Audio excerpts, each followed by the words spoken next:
इससे बहुत बहुत धन्यवाद करता हूँ आपका ये कि सज्जन आपने के चेले हैं ये। और ऐसे बहुत से कठिन बिल सुन लीजिए इसका जो वीडियो आते रहते दिखाऊंगा हैं। अभी। ये गए नरेंद्र मोदी से मिलने। ऐसा न सरदार दोबारा हुआ। सॉलिड है भाई। शायद मेरे ख्याल से मुसलमान भाइयों ने है ना उसकी कदर नहीं की। मैं सच बोल যে रहा हूं। পার্টির একজনও মুসলমান মন্ত্রী নেই। मैं जिस दिन हिंदू मुसलमान करूंगा ना उस दिन मैं सार्वजनिक जीवन में रहने योग्य नहीं रहूंगा। 70 राज्यों में तुझे पता था तेरा शादी है तुझे घोड़ा पे बिठाया। अस्सलाम वालेकुम दोस्तों, मेरा नाम है मोहम्मद हबीब और आप देख रहे हैं हसीब मीडिया। आज का वीडियो दोस्तों बहुत ही ज़्यादा अतरंगी होने वाला है। जिसको समझ में आए उसको सही है और जिसको समझ में नहीं आए वो गोबर और पेशाब भक्त है। तो चलिए दोस्तों शुरू कर देते हैं आज का काउंटडाउन।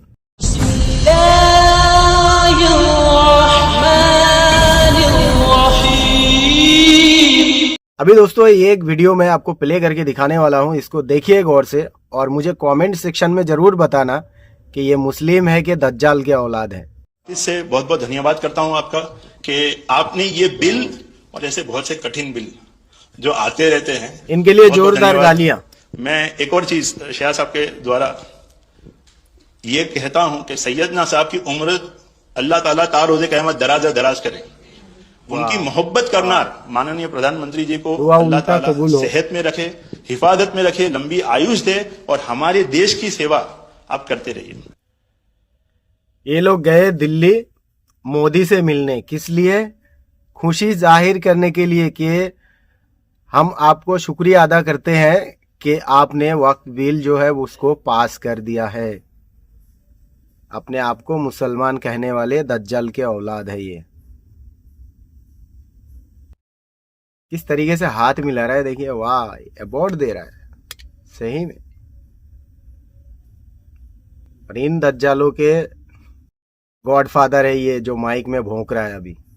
दोस्तों अब सभी को पता है कि वक्फ बिल लेके पूरे देश में प्रोटेस्ट चल रहा है कि इस बिल को खारिज किया जाए, मतलब इसको रिजेक्ट किया जाए। मगर हमारे कौम के कुछ गंदे नाली के कीड़े, कुछ पड़ोसी के औलाद, जिसके माँ तो एक ही है मगर बाप अनेक है, और इनके जितने सारे बाप है वो सब बीजेपी के अंदर से गोबरखोर आते हैं। दोस्तों इस वक्त अगर मेरे देश में कोई इस बिल का सच्चा विरोध कर रहा है तो वो है असादुद्दीन ओवैसी। बाकी वैसे सब लोग तो कर ही रहे हैं मगर कोर्ट में जाने का हिम्मत सब में नहीं होता है, और वही एक बंदा कोर्ट में गया हुआ है। तो चलिए वो वीडियो मैं आपको दिखाता हूँ। ये चमक रहा है भाई, भीड़ में भी चमक रहा है। अब देखिए कोर्ट से जैसे बाहर आए वकीलों की लाइन लग गई इनके साथ एक सेल्फी लेने के लिए। अंधभक्तों देख लो, तुम्हारे पप्पा है ये, पैर छुओ इनके। गोमूत्र पीने से अच्छा है इनके पैर धो के पियो ताकि तुम्हें कुछ शिक्षा प्राप्त करने की योग्य नसीब हो। समझ गए? शायद मेरे ख्याल से मुसलमान भाइयों ने है ना उसकी कदर नहीं की। बहुत सुलझा हुआ नेता 100% और सही है मुसलमानों इसकी को हिटेश दी। मैंने परसों देखा, कल बेचारा संसद में बैठा हुआ रो रहा था, आंखों में आंसू थे उसके। असदुद्दीन ओवैसी के हाँ, आंखों में आंसू थे। अभी आप लोग मुझे कमेंट सेक्शन में जरूर बताना कि ये जो हालत मुसलमान के ऊपर इस देश में चल रहा है इसका दोषी कौन है। मैं एक नाम आपको बता देता हूं कि इसका पूरा का पूरा दोषी जो है कुछ मुस्लिम कम्युनिटी है। जी हाँ दोस्तों, सही सुने आपने, कुछ मुस्लिम कम्युनिटी के लोग ही हैं जिनके कारण ये बिल पास हुआ है, वरना हमारे देश में ये बिल पास होना नामुमकिन था, मगर हो चुका। तो चलिए, बिल के लिए तो कोर्ट में केस चल रहा है, अभी देखते हैं अल्लाह क्या नसीब में रखा है हमारे। और मैं उन सभी मुसलमानों से कहना चाहता हूँ जो आज बीजेपी के तलवे चाट रहे हैं, जो बीजेपी हमारा देश आज़ाद होने से पहले अंग्रेज़ों की तलवे चाट रहे थे, ठीक उसी तरह आज कुछ मुसलमान नाम का दज्जाल के औलाद है, जो पड़ोसी के औलाद है, वो बीजेपी के तलवे चाट रहे हैं।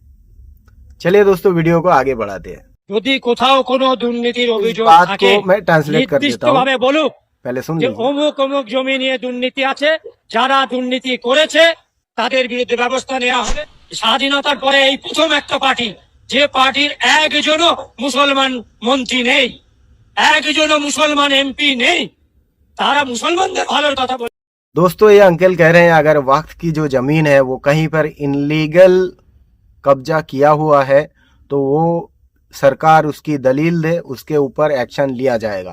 उसके बाद दोस्तों अंकल कह रहे हैं कि जब से हमारा देश आज़ाद हुआ है तब से लेके अब तक सिर्फ एक ही पॉलिटिकल लीडर बना है जिसमें कोई भी मुस्लिम सदस्य नहीं है, और ये लोग मुसलमानों के हक की बात करते हैं। ये कहीं ना कहीं तो कुछ अलग इशारा देता है। तो चलिए दोस्तों अब हम सुनेंगे उस महामानव के मुंह से जो हमारे देश के माननीय प्रधानमंत्री श्री श्री श्री नरेंद्र जाहिल मोदी अनपढ़। मैं जिस दिन हिंदू मुसलमान करूंगा ना, वाह। उस दिन मैं सार्वजनिक जीवन में रहने योग्य नहीं रहूंगा, अब नेक्स्ट और मैं हिंदू मुसलमान नहीं करूंगा। कांग्रेस उस समय चाहती थी कि देश के सारे बजट का 15% सिर्फ ये है इनका मुसलमानों पर सच्चाई। खर्च हो। और मैं हिंदू मुसलमान नहीं करूंगा। कांग्रेस के घोषणा पत्र में पूरी तरह न हम इस्लाम के विरोधी हैं, मुस्लिम लीग की छाप है। न हम मुसलमान के विरोधी हैं। ये आग लगाने वाले कौन हैं? उनके कपड़ों से ही पता चल जाए। मतलब इनका कौन से बात पे आप यकीन करने वाले हैं कि ये दोगला चरित्र के इंसान दोनों तरफ से झूठ बोल रहा है, एक इधर से एक इधर से। चलिए दोस्तों अब नेक्स्ट वीडियो देखते हैं जो इसी पार्टी के सेकंड कमांड है। आज देश के 70 राज्यों में 70 राज्यों में कब हो गया ये? 17 स्टेट्स में कौन है ये लोग? यह भट्ट कुमार एनडीए की सही बोला। ये पागल हो गया। 18 लाख घर बनाए, एम्स में एयरपोर्ट बना। अरे अरे बाप, दोनों अनपढ़ है, दोनों जाहिल है। भारत के नागरिक इन लोगों के हाथ में सत्ता का पावर थमा दिया है, तो सोचिए देश कैसा चलेगा। चल रहा है, 99% देश बिक चुका है कुछ गुजरातियों के हाथ में, और थोड़ा जो बचा हुआ था वो चीन ने कब्जा कर लिया है। अब क्या बचा देश में? इसीलिए हमारे माननीय प्रधानमंत्री जब भी बोल रहे हैं अभी वक्फ बिल पे बोल रहे हैं, सम्मान करो इनका, इनके लिए दुआ करो, उन दोगले चरित्रों के जो मुस्लिम है उनके जैसे। अभी एक पिक्चर मैं आपको दिखा रहा हूँ, पहले वो देख लीजिए फिर बात करते हैं। ये है हमारे वेस्ट बंगाल का बीजेपी का अध्यक्ष शुभेंदु अधिकारी। भाई ने शादी कर लिया यार मुझे तो दुख हो रहा है। अब जो भाई हिंदू मुस्लिम में लगा रहता था, थोड़ा उसमें मतलब उसमें ये सब करने में उनको बहुत ज़्यादा ताकत चाहिए होता है हिंदू मुस्लिम करने में। अभी आप मान लीजिए जो दंगा हमारे इधर मुर्शिदाबाद में हुआ है, वो सारे के सारे लड़के यूपी झारखंड से मंगाए गए हैं, और वो मंगाने वाले कौन थे? ये। और अभी इन्होंने शादी कर लिया है, तो अभी इनकी जितनी ताकत है वो तो घर ही में खत्म हो जाएगा, फिर बाहर ये हिंदू मुस्लिम कैसे करेंगे? तो चलिए दोस्तों अब एक फनी वीडियो मैं आपको प्ले करके दिखाता हूँ, वो भी इन्हीं के ऊपर बनाया गया है। तुझे पता था मेरा शादी शादी है। तुझे घोड़ा पे बिठाया है तो गधा का हरकत करने का काय है?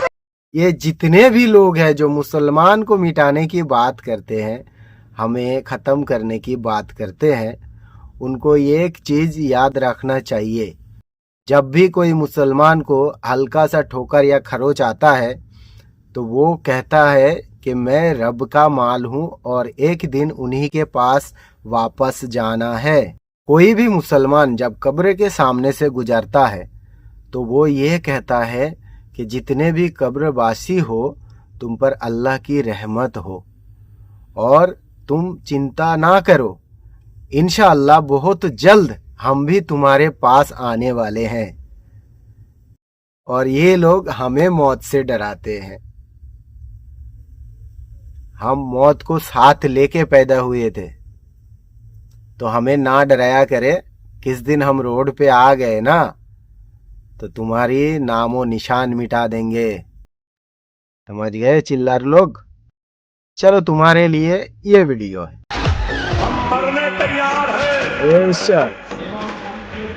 सुभान अल्लाह, इतने तैयार नहीं है।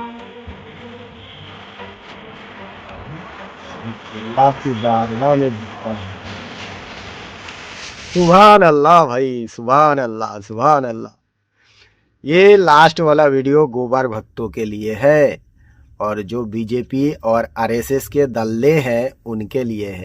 तो चलिए दोस्तों, वीडियो आज के लिए यहीं पर खत्म है। अगर मैं जिंदा बच गया तो इंशाअल्लाह मिलेंगे अगले वीडियो में। अस्सलाम वालेकुम, thank you for watching. This channel's content is strictly for educational purposes and does not endorse or promote any violent, harmful, or illegal activities.